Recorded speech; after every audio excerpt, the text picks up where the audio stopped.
This is the Leadership on the Rocks podcast, where we equip and empower leaders like you to thrive in and create harmony between your professional and personal lives. I'm your host, Bethany Reese, and here we are at the end of a season. Another year older and a little wiser, hopefully, and still sipping on our favorite blend of leadership wisdom on the rocks. I can hardly believe it. It's the end of season 4 of the Leadership on the Rocks podcast. 4 seasons of lessons learned, stories shared, and those aha moments that remind us why we're on this journey of growth and leadership. In the daily whirlwind of meetings, emails, and that third cup of coffee that you didn't even taste, it's easy to let life's sand bury what truly matters. But that's why we're here, to keep building our life and leadership on the essential rocks, not the shifting sands of the urgent and unimportant. So as we close out this season and this year, let's take a moment to reflect. Now, I've curated some of the standout moments from season 4, those mic drop insights, powerful stories, and actionable tips that make us all better leaders. I think it's like the greatest hits album, but for your leadership playlist. So grab your metaphorical or actual cocktail, coffee, or other drink, sit back, and enjoy this season's highlight reel. Let's celebrate how far we've come and get fired up for where we're headed. Now, to start off season 4, we had Mr. Go Get It himself, the one and only Mr. Chip Baker. He was on the podcast to teach us how to live, learn, serve, inspire, and of course, go get it. To start our New Year's resolutions off on the right track, Chip gave us the boost of inspiration we needed to stay resolute towards our goals by living intentionally. As we think about this new year, people are making resolutions. And the verb part of that, to be resolved, is to make a strong decision of action. I am going to do this. Yeah. And then now comes my confession part. I will make that resolution. I will be resolute in doing something until the first challenge comes. And then I'm not so resolute. That action, that determination kind of dies off. And so I guess my first question before we dive into all of that is, how do we make it through those obstacles? And then we'll talk about service, but how do we make it through those obstacles to where we can stay resolute with our resolutions? Just hearing you describe that, I think it makes me think about our values. It makes me think about our core common principles, right? And I'll just tell you, just me personally, like I'm not a gung-ho person about New Year's resolutions, right? Like I don't get like caught and I'm okay, like I'm not knocking anything, but just me personally, how I operate, like I don't get, now I set goals for sure and those kind of things, but like just to have a whole like change things up, whole new, like, no, I don't do that. What I do is I'm intentional every day. Like every moment of every day, I'm intentional about my actions. And so what I've done in my life is I've learned that there are things that are important to me, people, stuff, service, like it's important to me. And I've decided in my life that out of those 10 things, that's what I'm going to do with the rest of my life. And if there's anything out of that, I'm not going to spend my time on it. Right. And so I'm going to be intentional each moment of each day. And so some examples of those are, faith, family, personal development, striving to be the glue in every situation. Those things I strive to work on. And I'm intentional each day about that, on working to be the best version of myself at that. So like, for example, what I do is, reflection time is important. So at the end of the day, each day I reflect, how was I in these categories, right? How did I do today on this? Like, Chip, that was pretty good. Ooh, you blew that. You need to be better at that, And so I reflect, and then tomorrow, boom, I hit the ground running on those things that I need, build on my strengths, but strive to develop those weaknesses. And when I continue to do that on a day-to-day basis, it allows me to have continued growth, and I get to a week and I can look back and be proud of what I've accomplished. In episode 83, Kyle McDowell helps us make a paradigm shift from me to we by walking us through the 10 principles of a we paradigm in order to transform bosses into leaders. How However, he warns us that while the 10 W's are simple, simple doesn't mean easy, and we must live out our principles every day. Doing the right thing sounds simple, but living it out is far from simple. Because this just in, man, when you lead with a me orientation and you stand on this perfection pedestal and you act as if you have all the answers and you have no flaws, your team already knows. Mm-hmm. They know your flaws. They know you are being inauthentic and you're kind of trying to snow them rather than. And they talk about you at happy hour. What I say even worse than that is they talk about you at the dinner table with their family. Mm-hmm. They talk about you in ways that you, believe it or not, you have a control over. You do have a say in what they say about you, and it's how you treat them. It's how you motivate and inspire them and practice empathy when things aren't going well. So for me, it was just really important to make that transition and try to continue to live this we paradigm, even when it's not easy. Because I'm on stage a lot, and I talk before I walk through the 10 We's. I always ask the audience for a little bit of a virtual handshake, in that we recognize things can be simple and we recognize things can be easy, but simple does not mean easy, especially in leadership. So creating your principles, standing by them, and living them out every single day, especially when the waters are choppy, is not easy, man. It's not easy at all. But the impact that comes from living it every single day, every single interaction, is so profound, and you'll start to create this followership that you never knew was really out there for you. And that lasts well beyond and outside of the workplace. From these 10 We's they're incredibly simple. And I've not created anything provocative or controversial, but living them every single day and not allowing your title to get in the way of you living them when things are difficult. Because one of my principles is, one of the 10 We's is, we challenge each other, which is followed by we embrace challenge. No one's going to disagree that embracing challenge is important. And not many people would disagree that including challenges and having a challenge-rich environment leads to better outcomes. I don't think many people would disagree with either of those statements. However, when you are in a position of authority and you're the one being challenged, it's really easy to say, well, because I said so. Maybe not in those words, but it's really easy to say, well, we're moving on and this is a decision I've made. And so it's easy to do that. But actually hearing the members of your team out, giving them an opportunity to thrive and be their best, allowing them to weigh in on our team's journey and where we're taking this thing, it allows them a voice and allows them to have a say in this journey, but also tells them, I'm listening to you, you're a valued member of this team, and it's not a dictatorship. Mm-hmm. So when we get challenged, it's really tough for the leader who has not kind of embraced that historically to make that transition. In episode 84, Michelle Claire Smith tells us how to go from misunderstood to magnetic in our communication. She reminds us that one of the most critical tools in a leader's bag is communication. If your leaders don't know how to communicate effectively, they will struggle, no matter how skilled they are in other areas. And why is that? Because thoughts become words, words become actions, actions become habits, and habits shape your leadership impact. She then shares with us how recognizing communication patterns is a game changer. Once you start recognizing behavioral patterns, you can't unsee them. Understanding these patterns allows us to communicate effectively, reduce conflict, and build stronger relationships. Equip your leaders. Don't leave them flailing without the tools in their bag.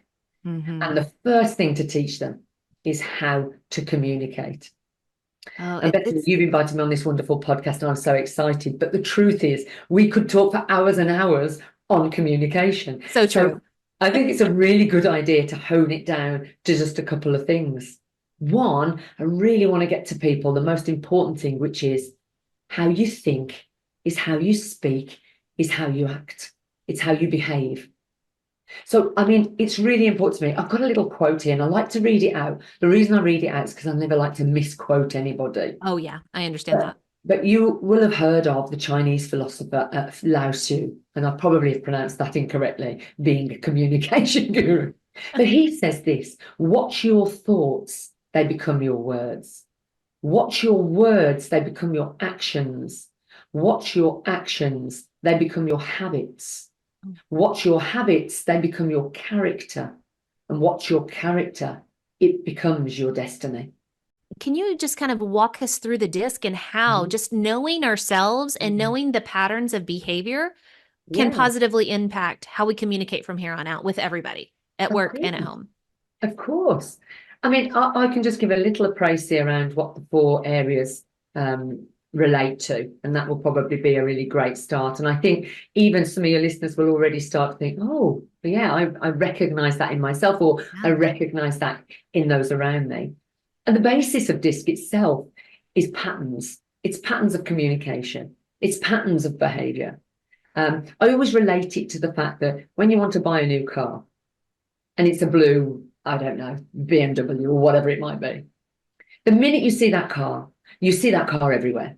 You didn't see it before, but now everyone's got one. It's the same with DISC. Once you recognize the patterns, you can't help but see them everywhere. So I'll just talk to those patterns. D, dominance, is about being a very decisive person. They have fears. Their fears are generally around being taken advantage of. And, you can see that sort of person tends to be authoritative. It could be a person in the home that just likes to make quick decisions, often called upon when people are in a quandary and they're not quite sure what to do. That person will make a decision, full facts or not, but they want to get to a conclusion. They like to be helpful, as in they want to solve the situation. So that's a D. You'll recognize them because, they want to make that decision. And sometimes they even make the decision when you haven't asked them for one. That's so true. But you'll see that come out. But they don't want to be taken advantage of. Forgive me for leaving you with a cliffhanger on what the rest of the DISC acronym stands for with those patterns of behavior, but feel free to go back and visit all of episode 84 to learn about that and how recognizing those patterns can help you be a better communicator. So now let's shift on to episode 85. In episode 85, we learned how to define and achieve success with bestselling author and entrepreneur Ken Rusk. Now, Ken flipped the script on what success really means, and hint, it's not about your job title or your bank account. Instead, he challenges us to focus on comfort, peace, and freedom as the ultimate measures of success. In these clips, Ken shares why we need to ditch society's definition of success and create our own vision. Because let's be real, y'all, the world doesn't know what's best for us anyway. Now, he also drops a leadership truth bomb. If you're trying to do everything yourself, you are actually holding your business back. Let's take another listen to Ken's wisdom. Can you help us define success before we actually talk about this success? Well, yeah, I think everyone's version of success is different, and that's the best part of living in this country. You can literally create what you want your life to look like, and then go find it and go get it. And for me, I took a step back when I was writing the book because I knew this question would be something that most people would think, okay, if I go on social media, just like what you said, do I have a McMansion? Do I have 15 cars? Do I have a yacht? I mean, am I a rap star? I mean, that's not for everybody. What I like to focus in on and hone in on is, what is your version or vision for what you want your life to look like? In other words, if you could describe your perfect nirvana, what would it be? And as I was coming through writing the book, 3 words Bethany, I kept seeing them everywhere: comfort, peace, and freedom. Ooh. And it isn't necessarily the typical definitions of comfort, peace, and freedom that you might think of. It's more organic as to how you feel comfortable in who you are, in what your world is like, and how you present yourself to the world and how they see you. Your version of peace, what does that look like? For everyone, it's different. I mean, if I had 100 people say, tell me, draw a picture of how you relax, I'd get 100 different pictures. Mm-hmm. So, and then the freedom part isn't necessarily, a democracy as much as it is, are you free from worries, from financial stress? Are you free to be spontaneous, which is an art form that most people have totally lost? So my definition of success is that it's a triangle of comfort, peace, and freedom. I want to go back to what you said. That moment where you felt successful was the first time that you actually started mentoring really someone else and coaching and pouring into somebody else. So there's 2 dynamics there. One, staying others focused to make sure that everybody is growing and having a good experience. But then 2, being intentional and pouring into somebody else. So can you talk into all of those things about leadership of that's another metric of success when we start shifting to be others focused? Well, first thing to all the business owners out there, okay, this is going to be some harsh lesson for you. Drop the ego. Forget about the fact that you're the boss, you're the owner, you're the manager, you're the big guy or the big gal. Get rid of all of that. That's holding you back from being successful. Okay. You can stand there and tell me that you work 70 hours a week and you fixed this and you changed that and you yelled at this person and you created this and you motivated that and you set up this program and you went home. You don't know what your kid's first name is. You forget that they're in baseball and you have diabetes, high blood pressure, and the like. But you're the boss, and isn't that so cool?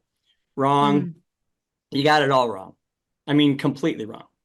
You have to look at your business starting today and say to yourself, how can I make myself as irrelevant to this company as possible? Now that freaks people out when I say that. Yeah. Okay? Because they're used to like just doing it all. I'm Superwoman or I'm Superman. That's holding you back. In episode 86, we learned how to jumpstart our workplace culture with Eric Stone. He starts us off by explaining what workplace culture really is and isn't. Eric also drops a powerful truth. Culture is what happens when leadership isn't in the room. If your team's behaviors don't match your company values, you, my friend, have a culture problem. In this episode, we learned that burnout and bore-out are 2 sides of the same coin.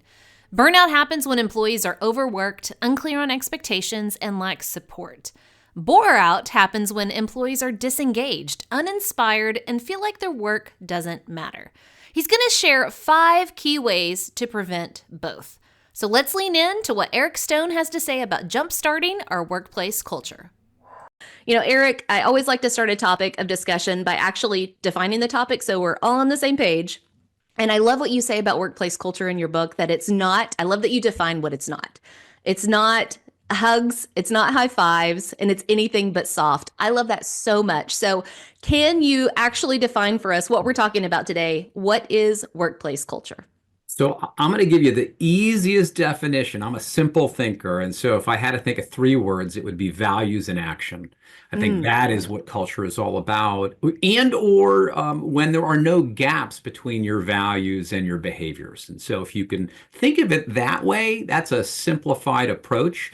And I actually, when I think of culture, I also think a little bit of personal branding, because in personal branding, it's what people say about you when you're not in the room. And culture are the behaviors that exist when leadership is not in the room. And so there's a little bit of a parallel with those 2.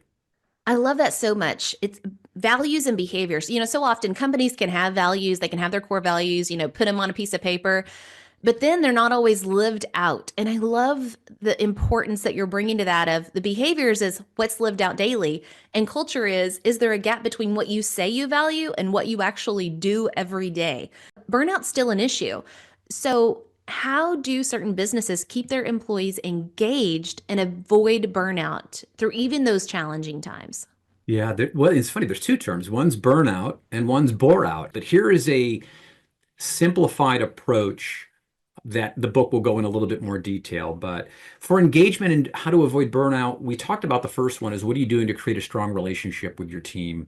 Number 2 is how do you clearly communicate your goals and expectations with your team? So important, especially on the bore out side, but certainly the burnout is I just don't even know what's expected of me. And so what are you doing there? Do you supply them the right material, equipment, and information in order to achieve the desired outcome? I hate to use this line because it could come across wrong, but the more I trained, the more comfortable I felt I could challenge. And so you have to have an environment that you're constantly supplying people with ways to be better.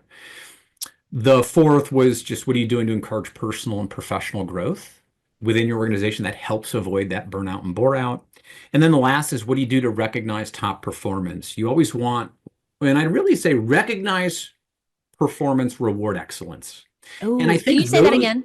That is so good. Recognize performance, but reward excellence. Oh, that's good. And, those factors were actually written in our training wall. It was part of the review. It was part of the interview process. How have you demonstrated these factors? So as you remember in the beginning from the Johnny the Bagger story, even for the 5 factors, it wasn't a secret for me. Gallup has told us and other companies engagement leads to great outcomes. Engagement avoids these burnouts or bore-outs. If you're enjoying the Leadership on the Rocks podcast, be sure to subscribe and follow so you don't miss a single episode. Also, be sure to rate the show. We hope to earn 5 stars in serving you in leadership, and through your ratings, it'll help us get the word out about what we do here at Leadership on the Rocks. Now, back to the show. In episode 87, we talked with Major Matthew Spencer and Christina Spencer about building resilient, God-centered marriages because stronger marriages make better leaders. Now, in short, we spend a lot of time planning for a wedding, right? Which is a one-day event. But rarely do we spend any time training to win in our marriages, which is a lifelong commitment. Now, we wouldn't send an untrained soldier into battle, right? Then why in the world do so many couples enter marriage without preparation? Now, that's why Matt and Christina are here. They remind us that a strong marriage doesn't happen by accident. It requires training, strategy, and intentional growth. Just like in leadership, preparation is key. Are you equipping yourself for the challenges ahead in marriage? Because the best relationships are built before the storms come. The book is called Valor and Vows, which is a tactical guide to mission-ready marriage. I gotta ask, mission-ready marriage, what do you mean by mission-ready? Well, your marriage is your mission. And it's important that in everything, you have to have training. You want to drive a car, you have to learn how to drive that car. If you're in the military and you have a specific career, you have to have training in order to be proficient in that career. It's the same concept for marriage. God has given us tools in His Word to train us prior to getting married so that we can be constantly ready in our marriage for whenever storms and wherever things come up.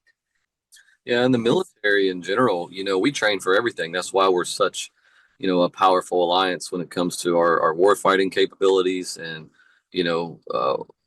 how we represent, our country when it comes to our armed forces, because all we do is train. Mm-hmm. We're always ready for whatever lies ahead because we spend that time getting ready, and I really wish we would spend that much time or that much effort or take our marriages and relationships that serious, and so one of the big reasons why we wrote the book was to be able to get couples to do that, and utilize the book as a training tool. Like, talk to us about how thriving under pressure whenever you're the one in battle. I think having conversations with your spouse, well in advance and staying on the same page, communicating well with your spouse. That way, when those times do arise that you have to potentially leave for a while, or you have to, work a certain amount of hours to accomplish a certain task, mission, that you are on the same page with your spouse and they understand that commitment. And that's where a lot of our folks seem to, have some issues or make mistakes, is they enter into this, with an understanding that they may not have to be a part, or they don't understand how to do that, and having those conversations early are important, and talking about with your spouse, what are we going to do if you do have to leave, or what's life look like with the kids, or, financially, what does this look like? That way you're on the same page. You have a game plan, because for every other piece of life, you have a game plan. The heart of what you were saying, that the proactive conversations, yes. I think in pictures and things, and we lived in Houston for 15 years, went through several hurricanes. And I'm like, in marriage, you're going to have the occasional tornado, something that hits you did not see coming, right? You're going to have a problem attack your marriage you didn't see coming. But for the most part, you're dealing with hurricanes where you have about a week to prep, If you just have those proactive conversations and support each other. And one of those things is, and I think a great conversation to have is, take divorce off the table. Like if 100%. you just say, you know what, divorce is off the table. So yeah, we're going to go through hard times. We're going to go through storms, but divorce is never an option because we're committed to each other. Have you ever felt like you're one decision away from greatness or disaster? Well, welcome to leadership.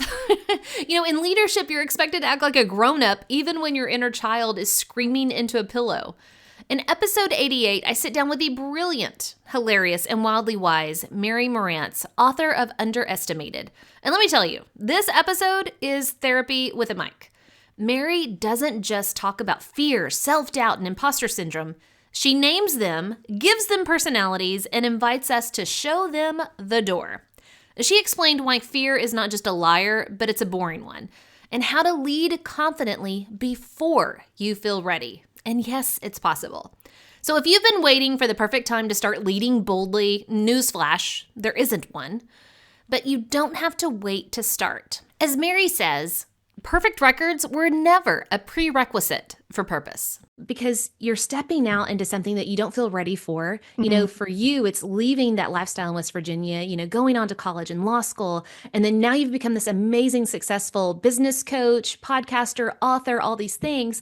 But you actually started stepping out and leading before you were ready. And that's why we're here to talk about this, to help our leaders listening. What helped you start stepping out and up before you felt like you were ready? Yeah, we talk about this. So the whole book, Underestimated, is really about when fear gets loud and honestly just what a boring liar fear really is when we start to break it down. And I say at some point in the book, like, believe me, all those people that you are looking at and wishing you were like them, wishing you were where they are, I assure you that if they're doing it right, most of them feel scared out of their mind most days of their lives. I know I do. There's hardly a day that goes by now where I'm not doing something that's got me sweaty. And it's if you let yourself fall in love with that, it's actually exhilarating. And it becomes, in a really weird way, being uncomfortable becomes comfortable, becomes the familiar, and you really do build up a tolerance for it the more you do it. The moment that voice in your head, like what it is most terrified of, is the day that you wake up and you realize that these perfect records were never a prerequisite for purpose. We think if we have any mistakes to our name, any stumbles, any failings at all, then it automatically disqualifies us. But the truth is, we do not want our leaders to be perfect. We want their empathy instead. And like my friend Kim Butler says, our greatest points of impact will come from our deepest places of empathy. You know how I enjoy the occasional monologue on the show. Well, in episode 89, I go off about how leaders hold their leadership life together with duct tape. The team's falling apart. Let's use duct tape. The culture's toxic. Duct tape. Your brain is fried, but you're going to smile through it. Duck flippin' tape. I've been there, but guess what? That silver sticky fix is only hiding deeper problems. And they always, listen to me, always resurface, usually with more stress and less sleep. So here's the hard truth. Duct tape is not a sustainable strategy. Sure, it might cover a crack for a moment, but it won't heal the root cause. And eventually, things start breaking down your team, your momentum, and even your confidence. Because leaders don't get better by taping over the problem. They get better by picking up the right tool and putting it to work. So let me tell you about common leadership mistakes, especially using duct tape. And so, leaders often do the same things. We get into habits, we get into ruts, or we just have our go-to move. But sometimes we get stuck trying to solve every problem the same way, usually with the duct tape of control. I'll just do it myself. Ouch. Next we have the common leadership mistake of, air quote, solution of overcompensation. I'll just work longer, harder, and louder. And then third, we have the common leadership mistake of the duct tape of avoidance. If I don't look at it, just maybe it'll fix itself. And finally, we have the common leadership mistake of the duct tape of people pleasing.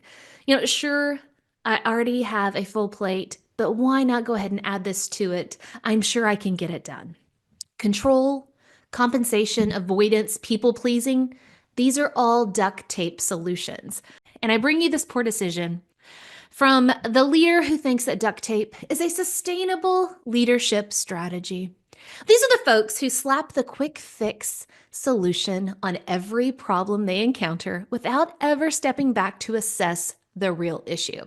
They're putting motivational quotes over toxic culture. They're offering free pizza instead of fixing broken processes. And they're solving people problems with policies. Don't be that leader, guys. You're better than that. Instead of taping over symptoms, be the kind of leader who pulls out the right tool for the right situation. Every leader thinks that they're ready for the next promotion, next position, right? They're ready to climb that leadership mountain. And that is until the first problem, conflict, or constraint hits, and then they slide down that landslide and land in a valley of absolute overwhelm. And that's why I wrote Leadership on the Rocks: How to Survive, Adapt, and Succeed in the Wilderness of Leadership. This part of season 4 wasn't just a book launch. It was a lifeline. Because too many leaders are handed a title, a team, and a to-do list, and maybe even a prayer, but no compass, no map, and definitely no survival training for leadership. So these episodes were my way of handing you the Leadership Survival Kit, filled with the essentials you'll need with your head, heart, hands, and guts. Now let's take a hike back through those book launch episodes that helped us all find our footing again on the rocky trail of leadership. Let's talk about what I call the typical leadership experience. It starts with the mountaintop of promotion and quickly turns into this landslide of reality and painfully lands you in the valley of despair. You know the moment I'm talking about. You get the promotion, right? Your boss says congratulations. Your family takes you out for queso and margaritas. People start calling you the leader. You're standing on that mountaintop of promotion thinking, I have arrived at destination leadership. I finally made it. I got that ticket that's stamped. The view, inspiring. The future, so full of potential. The vibe, coffee-filled confidence, and maybe a new notebook. Oh, a notebook with tabs, y'all. And then you tell yourself, this is what I was made for. And then, without warning, the landslide hits. You're suddenly buried under expectations, conflict, unread policies, and a to-do list that seems to grow every time you blink. People are asking you questions you can't answer, and it's not because you're unqualified. It's because no one taught you how to lead in the chaos of all the things coming at you at once. The weight of that work is just so heavy. It's the realization that your new job came with a title, a to-do list, and maybe even a team to lead. But it didn't come with a map, it probably didn't come with a mentor, and it definitely didn't come with a manual. What I learned was that I didn't need another philosophy. I needed a survival guide. So I built one. This book is your leadership survival kit to survive, adapt, and thrive in the wilderness of leadership.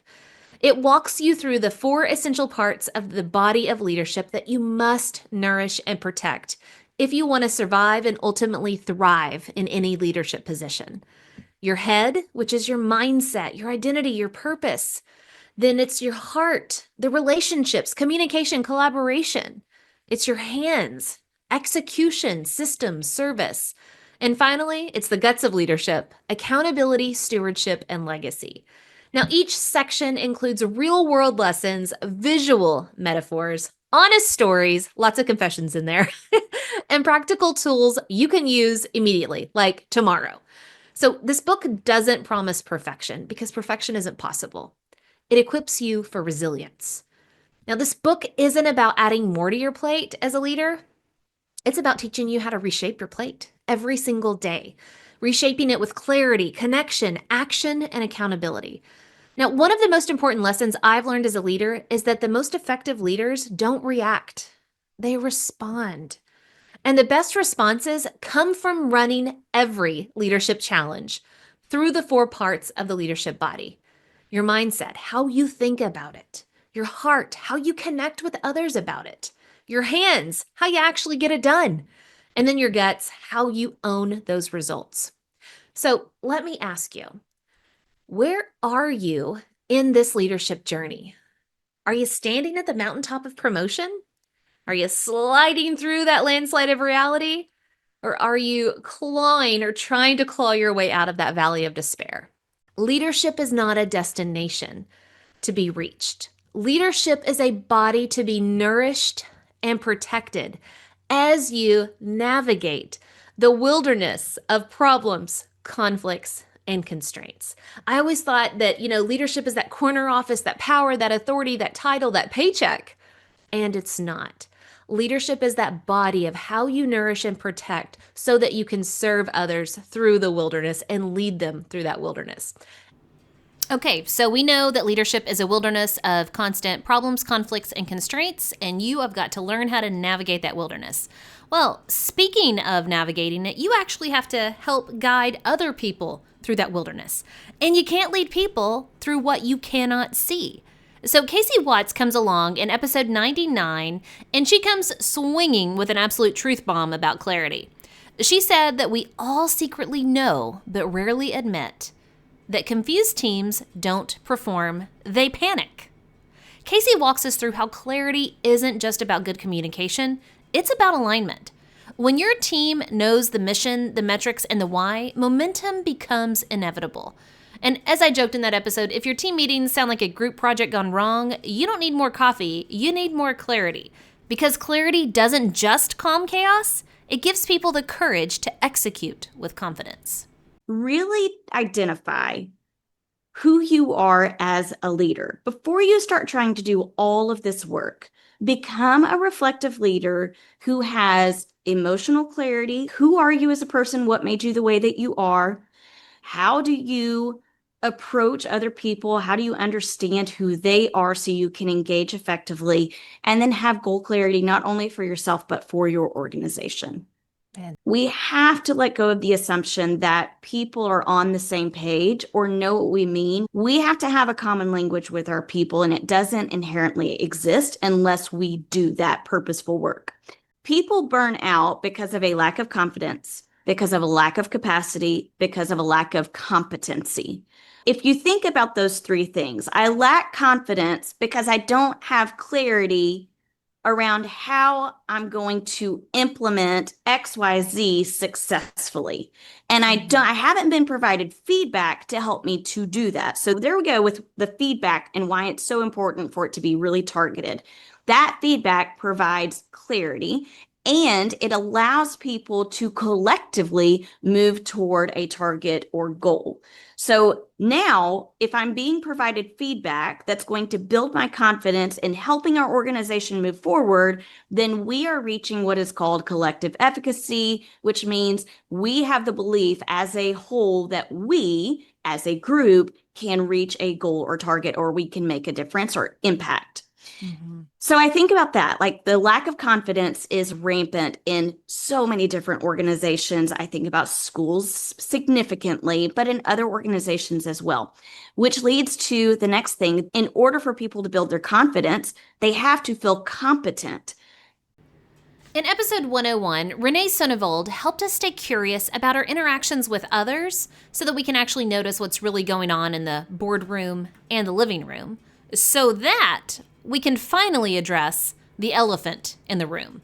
And let's be honest, some families and teams have a whole herd of elephants in the room. Renee showed us how to face difficult truths with courage, curiosity, and compassion. Because avoiding the problem doesn't make it smaller. It actually makes the elephant bigger. Deep curiosity. It is the difference between having a transactional conversation and something which is transformational, deeply meaningful, and basically only that small thing of being curious of what's going on can change a person's life. Oh, that's such a great point. And I want to pause for 1 minute. Everybody listening, everything that you're hearing Renee talk about, I want you to think about it parallel. It applies at work and it applies at home. In your marriage, in your friendships, in your parenting, in your extended family dynamics with your parents or aunts or uncles or whoever. But it's at work and it's at home. So what Renee's telling you, what he started to tell you, please see it, how it plays out in both places. What's really going on in the boardroom? What's really going on in the living room? And right. So dive deeper for us. You say curiosity can change everything. And I think so often we're so task focused. We're so task oriented. I just got to do the thing. I got to accomplish this slide deck for the presentation. I got to cook dinner. I got to mow the lawn. I got to whatever. That we don't actually notice what's really going on in the dynamics of the relationship. So how do we get better at staying curious and noticing what's really going on? Don't avoid the elephant. Don't pretend tensions do not exist and refuse to talk about them, because silence only deepens the conflicts and makes it harder to resolve later. Silence inflates the elephant. We want to deflate the elephant, right? So that's really important in the basic. All right, we're going from elephants to now we're talking about the body and leadership in motion. In episode 102, Louisa Loran gave us a masterclass in leadership anatomy. She introduced 4 leadership movements: envisioning, expanding, steering, and embodying, that keep your leadership body strong and agile. Now, her reminder is that if your leadership isn't moving, it's calcifying. You've got to stretch those leadership muscles regularly to stay flexible and future ready. True leaders are always the one, as John Maxwell would say, knows the way, goes the way, and then shows the way. And that's what you're doing by sharing with us even today and through this book, is showing us the way. But I love even the title. And what you said, you've been I just can't even imagine being a fly on the wall in these meeting rooms at Google. Like, everybody across the world knows about Google. We use it almost every day. We use their platform and their search engines and just all their products. But as you're sitting in those rooms, you're sitting here talking about the human side of things. And then your book title has anatomy, which is, hey, it's not just a checklist of tasks to accomplish increased results, which is important. Execution is important. You're bringing this whole other element of anatomy, the human side of it. And I am here for it. I am so excited and ready. Yeah, no, thank you for pointing that out. And I think there is an acknowledgement that as the world changes and as we continue to see motion, and that's really why the in motion is there, the tool we always have with us is ourselves. And we actually have the capabilities within ourselves to choose how to engage with every single situation. So I wanted to truly bring it back to say, you have all the tools with you, but how can I equip you to use them more wisely? So in the book, I talk about 4 different behaviors, and I anchor all the lived stories within these. The first one is truly about envisioning ambitiously. So seeing that potential faster, further, in a more compelling way than others. And I think this is really where you assume certain companies are great at this and others are not, but it is a skill that can be taught. Seeing the potential in the market is just as much of stepping out of your own comfort zone. But reality is that with the amount of change, with the amount of knowledge we constantly absorb and learn from, it actually is that flexibility without falling over that is what defines great leaders.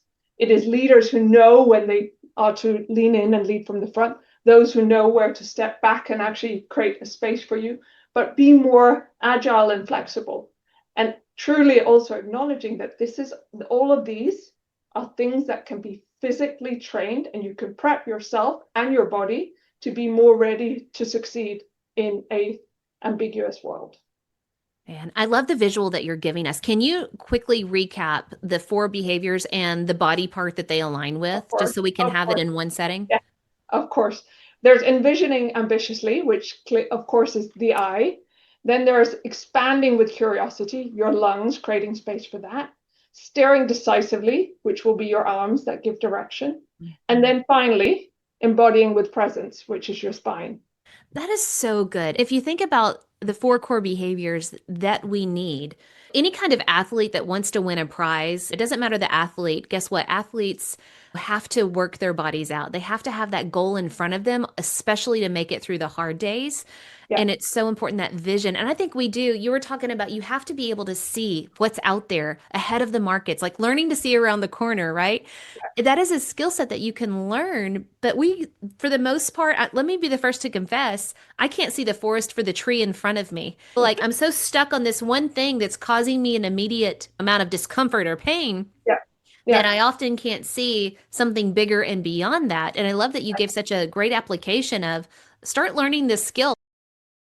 Moving on to episode 103, we experience the rapid fire insights with Sean Richards, who surveyed over 400 business leaders to identify what truly drives performance. His message? Leadership is not a solo sport. When you invest in your people's growth, you multiply your organization's success. Because at the end of the day, your team is your legacy, and your leadership lives on in the people you've developed. One of the most important items, one of the most important assets are the people in the organization from top to bottom, everybody. And yet we don't list that on the balance sheet. We don't list that as part of the value of the company, which is the human capital. When you step back and you think about it, first of all, not only are those people doing most of the doing within the business, whatever that is, whether it's manufacturing or technology, whatever it is, but they're also the ones doing a lot of the innovating, coming up with new ideas. And so when you invest in your people, that human capital, it's very difficult to measure, but it is very real and it's very valuable. I do some exit planning as well. And when we work with clients, we're helping them to understand the importance of investing in the human capital. When the owners are looking to exit, makes their company look a lot more attractive if a prospective buyer can see really strong leadership and culture and functionality within the company that's due mainly to the people in it, not just the systems and the software that helps them be efficient. It's really more about the human capital that's in there and what they bring to the table. And that's what I mean by human capital. Oh, that's so good. Thank you so much for defining that. Just to summarize all of it, leadership really is about the people. Most organizations provide a service, create a good, complete a task, but it's people that do those things. And the more that we pour into the development of our people, the better the outcome is of those services, goods, and production or manufacturing or whatever it is. So what do you think emerging leaders need to hear most or first? Good question. First, they have value. That's the first thing. You have value. You have something to contribute. I believe very firmly, one of my little personal mantras is everybody has something to contribute. And a really strong servant leader of that style will reach deeply to help an individual see that and to help that other individual really become aware of what it is that they can contribute. Something that I learned in my strengths training, I'm a certified strengths coach. We all do this as we grow and we get into adulthood, and especially a little bit older, we get into our 30s and our 40s. What we do well, it's so natural to us, we don't realize that we do it well. We sometimes don't even realize that other people struggle to do something that we find, oh, that's just easy. Think of a public speaker. Somebody is very natural. They're very comfortable speaking in front of others. Other people are not. They have to work at it. But there's a whole lot of other things. But that's the first thing, is that you have something to contribute. And it's okay to take time to discover what that is that really motivates you and where you contribute. That is important to understand, that everybody has something, and that's part of the fun, if I were to say it that way, of life and growing and continuing to learn about yourself, is to find out, how else can I contribute in a positive way to the world around me? What value can I bring? In episode 104, we shift from looking at others to taking a look at the mirror. We wrapped up the year with Dr. Sheila Gujrathi, who challenged us to stop chasing external success and start reflecting inward. Her mirror effect reminds us that the most powerful transformation starts when we see ourselves clearly and lead with compassion instead of comparison. Because before you can lead others well, you've got to be willing to face your own reflection. Sally Ride said, the famous astronaut, NASA astronaut, you can't be what you can't see. When we see people who look like us, act like us, think like us in positions of power, we realize that's absolutely a possibility for us. And we don't have those role models and we don't have those mirrors. Sometimes we don't think about that for ourselves. We don't consider that as a possibility. Or worse, we think that we're not capable of that. Like that's actually not in the cards for us.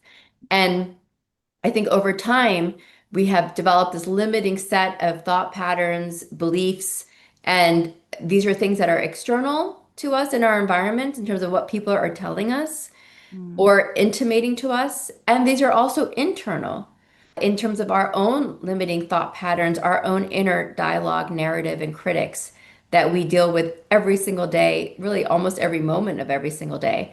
So I like to talk about that glass ceiling, not only being external, but also being internal, because we do tend to internalize a lot of what we hear in our external environments. So the whole concept here is we can empower ourselves and those around us and the next generations to not think about the glass ceiling anymore. Let's put that aside, but let's really talk about mirror. I was shocked when I realized that I was really operating from a place of fear.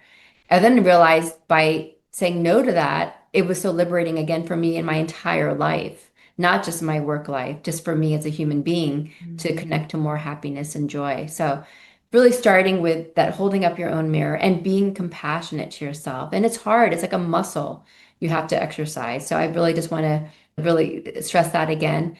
Wow, what a year it's been, my friends. From paradigm shifts and communication breakthroughs to true leadership transformation from the inside out. We have climbed some serious leadership mountains together. This season proved that leadership isn't about having the perfect plan. It's about having the guts to keep climbing when the path gets rocky. You showed up, you learned, you laughed, and most importantly, you grew. So as we wrap up season 4, I just want to say thank you for every listen, every share, every message that said, I needed this today. You're the reason this podcast keeps going.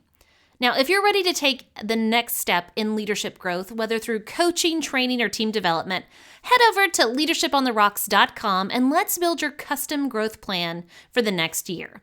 But for now, let's raise a metaphorical glass to the lessons learned, the leaders we're becoming, and the rocks we're standing on. Because no matter what kind of year you've had, there's always more strength, wisdom, and purpose waiting in the climb ahead. And so, my friends, until next year and the next season, continue putting in the work of building your life and leadership on the rocks, the essential rocks. God bless.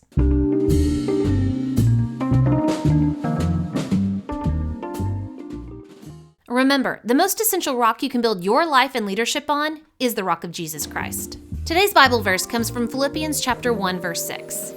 Being confident of this, that he who began a good work in you will carry it on to completion until the day of Jesus Christ.